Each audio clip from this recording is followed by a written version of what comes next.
Doesn't actually look as red and veiny as what I thought it did, but there's definitely something going on. Now I've got an infestation of flukes over a winter period, but they've woke up in the spring, but you can certainly see the fluke moving around. I'm going to put this in now and let you know how I get on. Just take your time with doing it because you don't want the fish to jump, but they're absolutely full of blossom. That's just me being honest. I don't have to explain myself to everybody, but sometimes that's easier said than done. I had so many plans and ideas what I wanted to do with the koi studio that I was planning to start, with planning permissions, changing of buildings, where I was planning to do it on the farm. I just wanted to give everyone a bit of an update from this pond as well. You have to excuse the mess on the window, but that's enough yibbity yabba about all of that. Hello everyone, welcome back. James the Koi Whisperer. I want to start the video by saying I apologise for the lack of content recently. It's been a while. I've had a bit of the man flu and all the rest of it. I actually had something called strep throat. Never had it before, but I'm over that, all said and done. I just wanted to give everyone a bit of an update to let people know what's been going on, where I'm at, and what the plans are. So as a content creator myself, it's so easy when you haven't picked up the camera for a while to get distracted or think to yourself, what am I going to make a video about? Or where I'm going to go, what the plans are. Well, being a content creator, you just got to wake up, think of an idea and crack on with it. But sometimes that's easier said than done. I mean, you start thinking to yourself, is this what I want to do? Is this what I want to be doing? I had so many plans and ideas what I wanted to do with the koi studio that I was planning to start. Well, I wanted to let everyone know that at the moment, there's a little bit of an issue with that. I mean, unfortunately, with planning permissions, changing of buildings, where I was planning to do it on the farm, with all the paperwork and everything that's involved, my parents don't actually want me doing it there on the farm, so it's a little bit of a setback for me really. Some of the plans and ideas that I did have to do to progress with this channel, something that I wanted to build for myself. So I've been beating myself up a little bit, thinking that I don't want to be filming in my back garden forever, and I'm just trying to work out what to do really. I get so many people asking me to promote their business and, you know, go and help and film them and, you know, all of those types of things. And I wanted to, you know, build this for myself. I wanted to do something for myself in this journey or career that I've started being a content creator. And it's easy to get stuck in a sort of loophole and you start beating yourself up thinking, was this the right idea, decision, what I made? And you just got to think there's always a way. It's just finding the way. But to be fair with you, that's just me being honest. I don't have to explain myself to everybody, but I've always explained myself on this channel. And I wanted to let everyone else know what's going on really. I sort of got myself in that sort of situation where I've got plenty of ideas of what to do. I just really had plans of set on something to build something for myself, get a studio going, you know, maybe one day own my own koi business. But a lot of this is just like dreams and, you know, achievements that I wanted to set myself. And sometimes I think you set yourself goals that are too high to achieve and you sort of get yourself in a loophole of thinking that you're never going to be able to do it. And I think you've got to sort of bring it back. That's the way I deal with things. Bring it back, set achievements that, or goals that I know that I can achieve. Like I have in the past with this channel, I'm super happy with where I've built the channel up to. And I want to keep progressing that. But it's so easy to get yourself stuck in a loophole thinking, I want to be further up the line by now for where I'm to, but it doesn't happen overnight. These things doesn't happen overnight. But when you haven't picked up the camera for a while, you start beating yourself up, you start doubting yourself. Is it the right decision what I've done, going to full-time YouTubing? And I'm thinking long term, like at the moment it's going all right, but I'm thinking long term, like how long can I keep this going by filming in my back garden? It's just trying to think of different options of what I can and can't do. So like I said, it's not the best video in the world. It's not going to be the best video in the world. I just wanted to explain myself to people, to let people know what's going on. Even thought about going into like the pond business, building malarkey. It's just a lot of things going on in my head, thinking what is the right decision for me to do. I absolutely love making content. I love building ponds. I love helping out other people. I love sharing and showing what I get up to in this hobby. I mean, when I started this hobby, it was a hobby. YouTube was a hobby for me, and I've progressed it and turned it into a business. And to enjoy it as much as what I did when it was a hobby compared to what it is as a business now, I never had any money factors on my mind about knowing that I have to make money from this now. Before, it was always just a bit of entertainment, a bit of fun from me. So there's a little bit of that in the back of my mind as well, and it's making the right decisions as well, because I get offered so many times by so many different people, companies, products, promoting all of their stuff, because I have got a decent following, thanks to you guys for watching the video, building up to where I'm to. But I don't want to be that type of person that's just constantly promoting products at all of the time. I like doing it now and again, and I like sharing products that I believe that is good and beneficial to the hobby. I don't want to just be Mr. Koi Whisperer selling stuff or selling stuff for other people. I enjoy doing that. I enjoy visiting people's ponds. I enjoy visiting koi dealers, sharing and showing what offers they've got on, and you know, different bits and pieces like that, and different products that's available.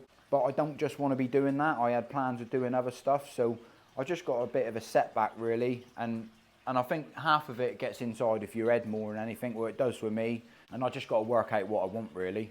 And I'm also super interested to know what you guys want as well. Like, I love doing carp fishing, so I didn't know if anyone wanted to see any more carp fishing videos, because when I go out and do my carp fishing trips, 24 hours, 48-hour trips on the bank, I didn't know if you guys wanted to see a little bit more of that, a little bit more anything different, or if you want to watch anything that I film like that, write it down in the comment section for me to give me a few ideas if it's worth me making content like that. But all that being said, that's enough yibbity yabbida about me. I just wanted to let you guys know where I'm at, and part of the reason why I haven't picked up the camera for a while, because I've just been trying to think of what to do, what my plans are, and like I said, that's enough yibbity yabbida about all of that. Let's spin the camera around and give you a little bit of an update on the koi, because these guys, I ain't too sure if I need to get one out to do a bit of a scrape, because they're looking a little bit red and veiny coming into the spring sort of time of year. I haven't added anything new, I haven't changed anything.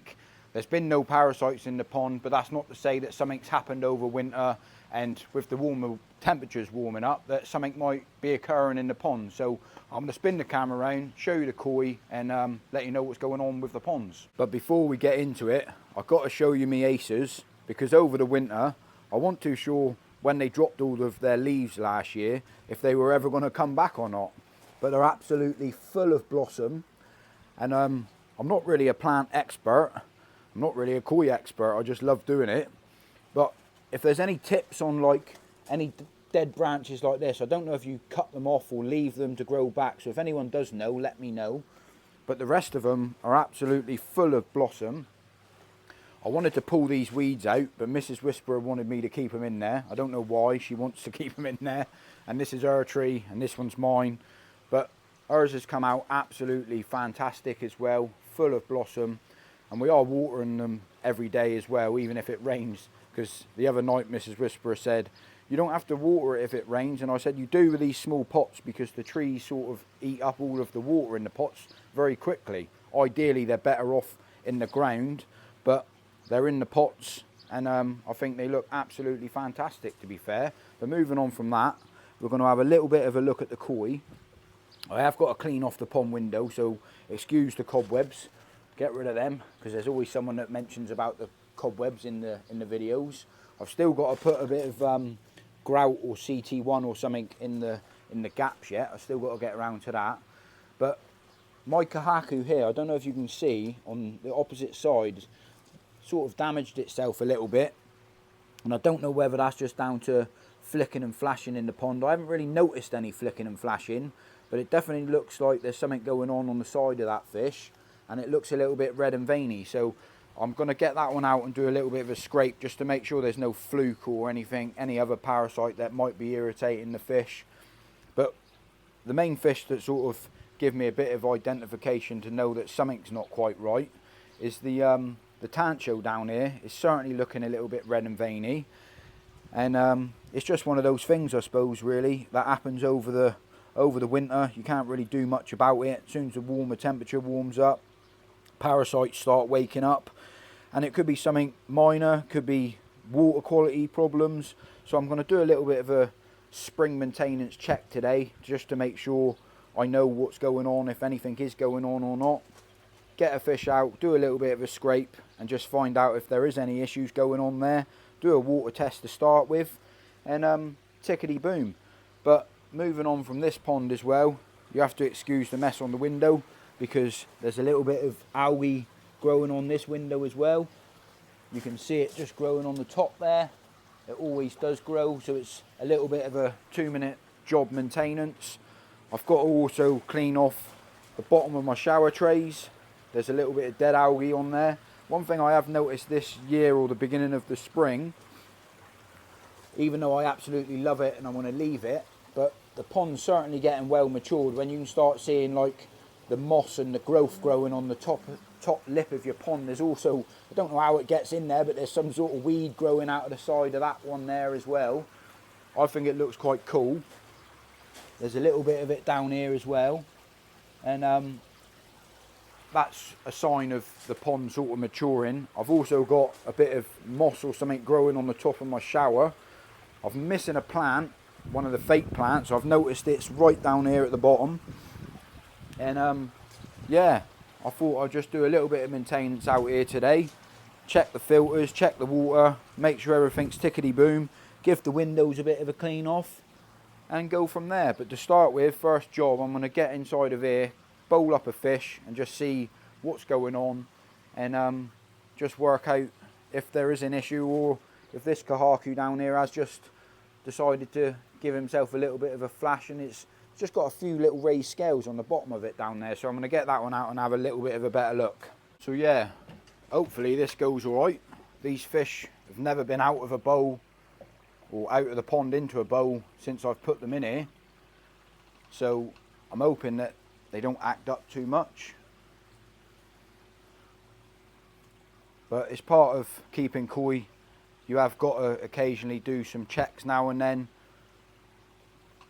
just to see how they're getting on. Just take your time with doing it, because you don't want the fish to jump. Only downside having a small pond, there's less area to actually work with, but just take your time and don't spook the fish or the koi, and just let the fish go into the bowl nice and smooth and easily. I tend to keep just enough water in the bowl itself so the fish can't jump, and it'll just give me a little bit of a better look of the fish, just to work out what's going on. And I'll bring you over and show you the fish now. Right, so first inspections of the fish. Doesn't actually look as red and veiny as what I thought it did, but there's definitely something going on down this side of the fish. Just a little bit of a raised scales. Looks like, to be fair, it looks like it's just done a little bit of a flick or a flash on the bottom drain. Doesn't look as bad as what I thought it did, to be fair, but you can certainly see it looks a little bit red and veiny on that side, so there could be something going on. Definitely put on some size anyway, this fish has. And well, I got me trusty little scraper here, little card, and all I'll do a little bit of a scrape. I'll get a little bit of mucus and we'll take it in and we'll do a little bit of investigation on the microscope. So one thing what is super essential with this koi hobby is owning your own microscope, because if you have got any issues or problems in the pond, knowing that you can identify what the issue is by doing a little bit of a scrape on your card, a tiny little bit of mucus, that you can put it onto a microscopic slide, put a cover slip onto it, do a little bit of investigation. I always start off at 100 mag, and when you first get into this hobby, you think this stuff's a little bit daunting, or you're not really too sure on if it's something that you can do yourself. And one thing's for sure, you can certainly do this yourself. You can pick up a microscope for around £100 for quite a decent one, and in the long run it's an absolute godsend, because you can't always identify that you've got a parasite or a problem, because it can be water quality problems, but it's just another thing that you can tick off the box if there is a problem. So I'm going to chuck this onto a slide, show you what I do, and then hopefully we find something, so then I know what to treat for. If not, because the water tests come back fine, then it could have just knocked itself or scratched itself or whatever that may be. But let's find out first.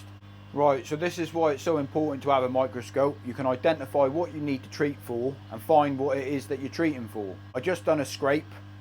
I've put it onto, I've got two microscopes, so I've actually got fluke, I've got gill fluke and skim fluke, so I'll be treating today. But I just wanted to show you, so I prefer using this microscope to find the actual parasite itself. I find that it zooms in on the slide a lot easier, the light's a lot better. I turn off all the lights in the room, I can identify what parasite it is. I found fluke straight away, but I can't find anything else, so I'll only be doing a fluke treatment today. But I just wanted to show you this bit here. You can see it's absolutely riddled with fluke. This is a fluke, this is a fluke, these are all flukes here moving around on the screen. Just one of them things really. It's not the best picture in the world, but you can certainly see the fluke moving around, and see this guy here going berserk. But the thing is, this really irritates the fish, and it's probably why it's damaged itself by flicking and flashing. But the best thing about knowing what you're treating for is that with a microscope you can identify what it is that you need to treat for, because there's certain treatments out there that will only kill certain parasites. There's not really a one hit treatment that kills everything. A PP treatment will knock fluke back slightly, but it won't eradicate it, it'll kill it. So gill fluke and skin fluke, you've got to do a 2-week treatment, because the fluke will lay eggs and then the eggs will hatch and then you'll get fluke again. So you've got to do a 2-week treatment, UV off. Let me show you what I'll be using today, and we'll go from there. Right, so I'm not going to teach everyone how to treat for flukes because there's so many different ways of doing it. Ideally, I mean, what I do like to do, if I had a little bit more time today, I would PP the pond to start with, give it about an hour of a strong dose, strip a bit of the mucus layer off of the fish, and then bung a fluke treatment in. Today I'm actually going to be using the fluke Sove because this one has been open for a while, and to be fair, for the size of this pond, really, I don't really trust that it's not got much date left, if you know what I mean. It should be completely fine, but I'm going to use a brand new one, the NT Labs. I've always got on well with this. It's something that I got on the shelf, so I'm just going to put a stronger dose in than recommended, but something that I feel confident with, and then I'll do a follow-up treatment in 7 days. I've turned the UV off. I'm going to put this in now and then let it do its thing. But yeah, I've got on with this loads of times before in the past. It's always worked for me, so I'm going to put this in now and let you know how I get on. And one thing's for sure, when you're only treating for a small pond, I mean, you don't actually need much of this stuff. This whole bottle treats 4,000 gallons, but I like to do it a little bit differently than normal. So I'll put this in today, and then I'll do a follow-up treatment of the same amount tomorrow, and then I'll leave it for 7 days, and then I'll do it again on the 7th day, and then go from there. But yeah, I'm going to bung this in now, just spread it across the pond, and hopefully parasites will be especially knocked back anyway, putting this in to start with, and we'll see how we get on. But it always shocks and surprises me because I've had no issues in this pond whatsoever. When I put these fish in originally, there was no parasites whatsoever. I've had no issues since they've been in the pond. I've not added any other fish to the pond, and it just makes me wonder how you get flukes to start with. I mean, was the flukes already on the fish when I bought them a year ago? I mean, I've added nothing extra. I always was a believer that birds and frogs and slugs and stuff can bring flukes to your pond, but I also got told, whether if it's true or not, that that's not possible, that a bird and a slug, all those, they carry different types of fluke, not fish flukes. So it makes me wonder, where do they come from to start with? I mean, where do you get parasites if you've not had parasites in the pond? It was a brand new pond last year. When I put the fish in, it's been well over a year with no issues, no problems, no treatment to this pond whatsoever. And now I've got an infestation of flukes over a winter period where they've woke up in the spring and they've started to annoy the fish. So it's always surprising, but you know, you got to know what you're doing when you're dealing with parasites, and by identifying it early, spotting a problem, noticing your fish are a little bit red and veiny, or that they're flicking and flashing. I didn't notice any flicking and flashing, I just noticed the red and veininess, and yeah, just one of them things really. I suppose it could have come from this pond or my son's pond by putting a net or a bowl into the same pond, that you could transport parasites from one pond to another. But biosecurity, I use a different pond net for every single pond here, and yeah, it's just interesting, isn't it? Just always makes your mind baffle. But identifying what parasite you're dealing with certainly does help. when you've got the equipment to work out what it is, and having the stuff to treat the fish in your koi shed or on your shelf that you can treat straight away. You don't have to worry about waiting 24 hours for it to deliver over the internet or go into your koi dealer to pick up the treatment that you need. If you always keep things in stock, it makes things a lot easier to deal with it. But that's enough yibbity yabbity about all of that. So yeah, I just want to wrap it up really. I just wanted to mention as well, the water that's going or feeding the pond, I've turned that off so it don't dilute the chemical that I'm treating with. The UV's off, and like I said, I will treat again tomorrow. I always do a follow-up treatment on the second day. Not telling you that that's the right thing to do. It's something that I feel confident in doing, something that I've done in the past and it's worked for me. And then I'll retreat in 7 days time just to make sure that I eradicate every issue. But I will do a scrape in 7 days just to see what's going on as well as. But moving forward as well, I just wanted to let everyone know that I have got a few things planned, put in the pipeline, a few pond visits that I've got booked in the calendar, a few koi dealerships that I've got booked in the calendar as well to go and do a bit of a tour, a bit of a look round. And yeah, moving forward, I just wanted to let everyone know that I'm doing all right, I'm doing fine, progressing with the koi studio. I just wanted to get some things off my mind, let people know at the start of the video what was going on, where I'm at with things. And yeah, that's about it really. But look out now, the Koi Whisperer is back. I've enjoyed making this video again today, and that's all it takes really. Pick up the camera, get started again, get back on track, think positive, move forward, deal with these flukes. And yeah, well, that's enough yibbity yabbity about all of this. Thanks for watching the video everyone. If I don't see you in a week, I'll see you for a window. Koi Whisperer over and out. Bosh.